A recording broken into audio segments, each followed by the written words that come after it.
കോട്ടയം അതിരൂപതയിൽ നിന്നുള്ള ബഹുമാനപ്പെട്ട വൈദികർ ഇപ്പോൾ എന്നോടൊപ്പമുണ്ട്. അവർ വലിയ സന്തോഷത്തിലാണ്. അവരുടെ മുഖത്തിൽ നിന്ന് തന്നെ നമുക്ക് ആ ഒരു സന്തോഷം വായിച്ചെടുക്കാം. കാരണം അവർക്ക് പുതുതായി ഒരു സഹായമെത്രാനെ കൂടി ലഭിച്ചിരിക്കുകയാണ്. എന്തായാലും ഈ ഒരു സന്തോഷത്തിൻ്റെ ഈ നിമിഷത്തിൽ കോട്ടയം അതിരൂപതയുടെ ചാൻസലർ അച്ഛൻ തോമസ് അച്ഛൻ ഇപ്പോൾ നമ്മളോട് സംസാരിക്കുകയാണ്. അച്ഛൻ, എന്താണ് വലിയൊരു സന്തോഷത്തിൻ്റെ ഈ ഒരു നിമിഷം എന്താണ് പറയാനുള്ളത്? സ്നേഹമുള്ളവരെ, ഞങ്ങളെ സംബന്ധിച്ചിടത്തോളം വളരെയധികം സന്തോഷമാണ്. കാരണം AD 345 ഇവിടെ കുടിയേറിയ ഞങ്ങളുടെ ജനം ഇന്ന് ലോകത്തിൻ്റെ നാനാ ദിക്കുകളിലുമുണ്ട്. അപ്പോൾ എല്ലാവരിലേക്കും അജപാലന പ്രവർത്തനങ്ങൾ നടത്താൻ നിലവിലുള്ള 3 മെത്രാന്മാർ പോരാ, ഇനിയും ഞങ്ങൾക്ക് ധാരാളം വേണം. എന്നാൽ ഇപ്പോൾ വർഷങ്ങൾ കാത്ത് ഇരുന്ന ആ സുന്ദരമായ ദിനമാണ് കിട്ടിയിരിക്കുന്നത്. അത് ആനിമൂട്ടിൽ തോമസ് അച്ഛനെയാണ് ആ ദൗത്യം ഇപ്പോൾ ഏൽപ്പിച്ചിരിക്കുന്നത്. ഞങ്ങളുടെ അതിരൂപതയിലെ എല്ലാ വൈദികരും, സിസ്റ്റേഴ്സും, സഹോദരങ്ങളും എല്ലാം ഇതിൽ സന്തോഷിക്കുന്നുണ്ട്. അതാണ് ഞങ്ങളുടെ സന്തോഷം. എല്ലാവരോടും ചോദിച്ചാൽ ഇത് തന്നെയാണ്. അച്ഛൻ ഞങ്ങൾക്കെന്നും മാതൃകയായിരുന്നു. അച്ഛൻ്റെ വീട് മലബാറിലാണ്, പയ്യാവൂർ ടൗൺ ഇടവകാംഗമാണ്. നല്ല രീതിയിൽ പ്രവർത്തിക്കുന്ന ഒരു വൈദികനാണ്. അതിൽ ഞങ്ങളെല്ലാവരും ഞങ്ങൾ വളരെയധികം സന്തോഷിക്കുകയാണ്. പാസ്റ്റൽ കോർഡിനേറ്റർ അച്ഛനെ കൂടി ചേരുകയാണ്. അച്ഛാ, തോമസ് അച്ഛനെ കുറിച്ച് എന്താണ് പറയാനുള്ളത്? പുതിയ സഹായമെത്രാൻ വികാരി ജനറലായിരുന്നു കോട്ടയം രൂപതയുടെ, ഇപ്പോൾ പുതിയൊരു നിയമനത്തിലേക്ക് വരികയാണ്. അച്ഛനെ കുറിച്ച് എന്താണ് പറയാനുള്ളത്? വളരെ സന്തോഷമാണ് അച്ഛൻ സഹായമെത്രാനാകുന്നതിൽ. വളരെ പ്രത്യേകമായിട്ട് വ്യക്തിപരമായിട്ട് പറഞ്ഞു കഴിഞ്ഞാൽ, ഞാൻ കോട്ടയത്ത് അപ്നാദേശിൽ ജോലി ചെയ്തിരുന്ന അവസരത്തിൽ റീജൻ്റായിട്ട് എൻ്റെ കൂടെ, ഫിലോസഫി കഴിഞ്ഞിട്ട് റീജൻ്റായിട്ട് എൻ്റെ കൂടെ ഉണ്ടായിരുന്നു. അന്ന് തന്നെ അദ്ദേഹത്തിൻ്റെ രീതികളൊക്കെ ശ്രദ്ധിക്കപ്പെട്ടതാണ്. അപ്പോൾ അതുകൊണ്ട് അദ്ദേഹവുമായിട്ടുള്ള ദീർഘകാല ബന്ധമുണ്ട്. പിന്നെ ഓരോ രംഗത്തും അദ്ദേഹം ശുശ്രൂഷ ചെയ്തപ്പോഴൊക്കെ എല്ലാവർക്കും പ്രീതിജനകമായ വിധത്തിലുള്ള ഇതായിരുന്നു.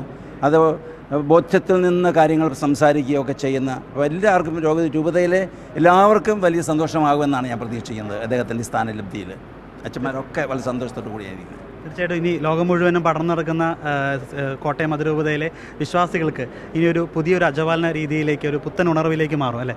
തീർച്ചയായിട്ടും, യാതൊരു സംശയമില്ല. കാരണം അവർ വളരെയേറെ ആഗ്രഹിക്കുന്നതായിരുന്നു. കാരണം ഡയാസ്പറയിൽ വളരെയേറെ രാജ്യങ്ങളിൽ നമ്മുടെ ആളുകളുണ്ട്. അപ്പോൾ ഒത്തിരി ആഗ്രഹിക്കുന്നുണ്ടായിരുന്നു ഒരു സഹായമെത്രാൻ വേണം എന്നുള്ളത്. അപ്പോൾ അത് പൂർത്തിയായാലും ഞങ്ങൾ എല്ലാവർക്കും, എല്ലാ വൈദികർക്കും വളരെ സന്തോഷമാണ്. കോട്ടയം അതിരൂപതയിൽ നിന്നുള്ള പ്രതിനിധികളാണ് ഇപ്പോൾ എന്നോടൊപ്പം ചേരുന്നത്. വലിയൊരു സന്തോഷമാണ് കോട്ടയം അതിരൂപത സംബന്ധിച്ചിടത്തോളം. ഒരു പുതിയ സഹായമെത്രാനെ ലഭിച്ചിരിക്കുകയാണ്. എങ്ങനെയാണ് ഈ ഒരു നിയോഗത്തെ നോക്കിക്കാണുന്നത്? ഇത് വളരെ സന്തോഷകരമായൊരു ദിവസമാണ് കോട്ടയം രൂപതയെ സംബന്ധിച്ച്. അഭിമന്യ അനിമുട്ടിൽ പിതാവ് അച്ഛനായി, മോൺസിഞ്ഞറായി അന്നൊക്കെ വളരെ അധികം നേരിട്ട് ഇടപെടുവാനൊക്കെയുള്ള അവസരം എനിക്കുണ്ടായിട്ടുണ്ട്. വളരെ ഏറ്റവും ദൈവിക കാര്യങ്ങളിലും മറ്റേ അൽമയുടെ കാര്യങ്ങളിലുമൊക്കെ നല്ല സമർത്ഥമായി കൈകാര്യം ചെയ്തുകൊണ്ടിരുന്ന ഒരു വൈദികനാണ്. പോരാഞ്ഞിട്ട് ഞങ്ങളുടെ കാരിത്താസ് ഇൻസ്റ്റിറ്റ്യൂട്ടിൽ 10 വർഷത്തോളം അവിടെ ഡയറക്ടറായിരുന്നുകൊണ്ട് ഇന്നത്തെ കാരിത്താസിൻ്റെ അതിൻ്റെ ഡെവലപ്മെൻറ്റിന് ഒരു ചുക്കാൻ പിടിച്ച ഒരു അച്ഛനാണ്. ഏത് തരത്തിൽ നോക്കിയാലും ഏറ്റവും നല്ല ദൈവാനുഗ്രഹമുള്ള ഒരു തീരുമാനമാണിത്. ഇതിൽ ഞങ്ങൾ സന്തുഷ്ടരാണ്. കോട്ടയം അതിരൂപത അത് കേരളം മുഴുവൻ വ്യാപിച്ചു കിടക്കുന്ന, ഇന്ത്യ ആഗോളതലത്തിൽ തന്നെ വ്യാപിച്ച് കിടക്കുന്ന ഒരു അതിരൂപതയാണ്. ഒരുപാട് വിശ്വാസികൾ ലോകത്തിൻ്റെ വിവിധ ഭാഗങ്ങളിലുണ്ട്. പത്രത്തിൽ ഇതുപോലെ തന്നെ പ്രോട്ടോ സെഞ്ചുലസായിട്ട് സേവനം ചെയ്തിരുന്ന തോമസ് ആനിമുട്ടിൽ അച്ഛൻ ഇപ്പോൾ പിതാവായിട്ട് വരുമ്പോൾ എത്തരത്തിലായിരിക്കും ഇനി കോട്ടയം അതിരൂപതയുടെ പ്രവർത്തനങ്ങളും ആ ഒരു അജപാലനങ്ങളും മുന്നോട്ട് പോകുന്നത്? തീർച്ചയായിട്ടും അച്ഛൻ്റെ മികവുറ്റ കഴിവും അതുപോലെ അച്ഛൻ്റെ പ്രാർത്ഥനാപരമായിട്ടുള്ള ജീവിതമൊക്കെ ജ്ഞാനായ കത്തോലിക്ക സഭയ്ക്കും അതുപോലെ കോട്ടയം അതിരൂപതയ്ക്കും വളരെ മുതൽക്കൂട്ടായിരിക്കും എന്നുള്ള കാര്യത്തിൽ യാതൊരു സംശയമില്ല. ഈ കാലഘട്ടത്തിൽ തീർച്ചയായിട്ടും ഏറ്റവും അനുയോജ്യമായിട്ടുള്ള ഒരു ഓക്സിലറി ബിഷപ്പിനെയാണ് ഞങ്ങൾക്ക് ലഭിച്ചിരിക്കുന്നത്. തീർച്ചയായിട്ടും ദൈവം കൃത്യമായി തിരഞ്ഞെടുത്ത വ്യക്തിത്വമാണ് എന്ന് ഞങ്ങൾ പൂർണ്ണമായും വിശ്വസിക്കുന്നു. കോട്ടയം അതിരൂപതയെ സംബന്ധിച്ചിട്ട് ഏറ്റവും സന്തോഷമുള്ളൊരു സുദിനമാണിന്ന്. അതായത് കോട്ടയം അതിരൂപതയ്ക്ക് ഇപ്പോൾ 4 ഒരു മെത്രാനും 3 സഹായ മെത്രാന്മാരുമായിട്ട് അങ്ങനെ ഒരു കട്ടിലിൽ 4 കാലെന്ന പോലെ അതിശക്തമായൊരു നിലയിലേക്ക് ഇപ്പം കോട്ടയം അതിരൂപത കഴിഞ്ഞിരിക്കുന്നു. ബഹുമാനപ്പെട്ട ആനിമുട്ടി അച്ഛനെ സംബന്ധിച്ചിട്ടാണെങ്കിൽ കോട്ടയം അതിരൂപത chancellor, Kannur Sreepuram parse centre director, Caritas hospital director എന്നീ നിലകളിലൊക്കെ വളരെ പ്രഗത്ഭമായിട്ടുള്ള സേവനം ചെയ്തതിന് ശേഷം ഉഴൂർ പള്ളിയിലും അതോടൊപ്പം തന്നെ കടുത്തുരുത്തി പള്ളിയിലും സേവനം ചെയ്ത് കോട്ടയം അതിരൂപതയുടെ പ്രോട്ടോ സെഞ്ചുറസായി സേവനം ചെയ്യുകയും അതോടൊപ്പം തന്നെ സമുദായ സംഘടനകളായ KCCയുടെയും KCWയുടെയും ചാപ്ലനായിരിക്കുന്ന സമയത്താണ് ഇങ്ങനെ ഒരു ദൈവത്തിൻ്റെ അനുഗ്രഹം അച്ഛനെ തേടി എത്തിയത്. ഞങ്ങൾക്കെല്ലാവർക്കും നല്ല സന്തോഷമുണ്ട്.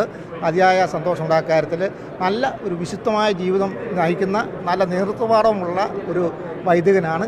ഞങ്ങൾക്ക് കൂടുതൽ പ്രതീക്ഷ അതുകൊണ്ട് തന്നെ ഉണ്ട്. Thank you.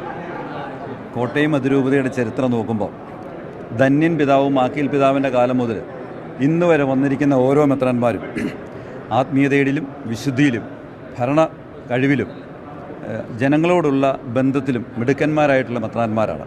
ആ മെത്രാൻ ഗണത്തിലേക്ക് ഒന്നിച്ച് ചേർത്ത് നിർത്താൻ കഴിവുള്ള മിടുക്കനായ ഒരു വൈദികനെയാണ് ഇന്ന് കോട്ടയം രൂപതയ്ക്ക് സഹായ മെത്രാനായിട്ട് ലഭിച്ചിരിക്കുന്നത്. അച്ഛൻ്റെ കഴിവ് നോക്കുമ്പം ഭരണപരമായിട്ടും ആത്മീയപരമായിട്ടും സംഘടനാപരമായിട്ടും ജനങ്ങളുമായിട്ടുള്ള ബന്ധം അച്ഛന് ഉണ്ടായിട്ടുണ്ട്. അത് അച്ഛൻ്റെ തുടർന്നുള്ള ജീവിതത്തിൽ അല്ലെങ്കിൽ അജപാലന പ്രവർത്തനത്തിൽ വളരെ ഗുണമാവും. അച്ഛനെ സംബന്ധിച്ചിടത്തോളം മറ്റൊരു പ്രത്യേകതകളുണ്ട്. മുൻ മെത്രാന്മാർക്ക് വിദേശത്ത് ഞങ്ങളുടെ ആളുകളുടെ ഇടയിൽ സേവനം ചെയ്തിട്ട് പരിചയമില്ലായിരുന്നു. എന്നാൽ ആനിമൂട്ടിലച്ഛന് അമേരിക്കയിൽ സേവനം ചെയ്തുള്ള മുൻപരിചയം കൂടെ ഉള്ളതുകൊണ്ട് ലോകം മുഴുവൻ വ്യാപിപ്പിച്ച് കിടക്കുന്ന ജ്ഞാനായ കത്തോലിക്കരുടെ അജപാലന കാര്യങ്ങളിൽ കൂടുതൽ ശ്രദ്ധയോടും കൂടിയും കൂടുതൽ ആത്മീയ നിറവോടും കൂടിയും അച്ഛന് പ്രവർത്തിക്കുവാൻ സാധിക്കും എന്നാണ് ഞങ്ങളുടെ എല്ലാം ഉറച്ച വിശ്വാസം.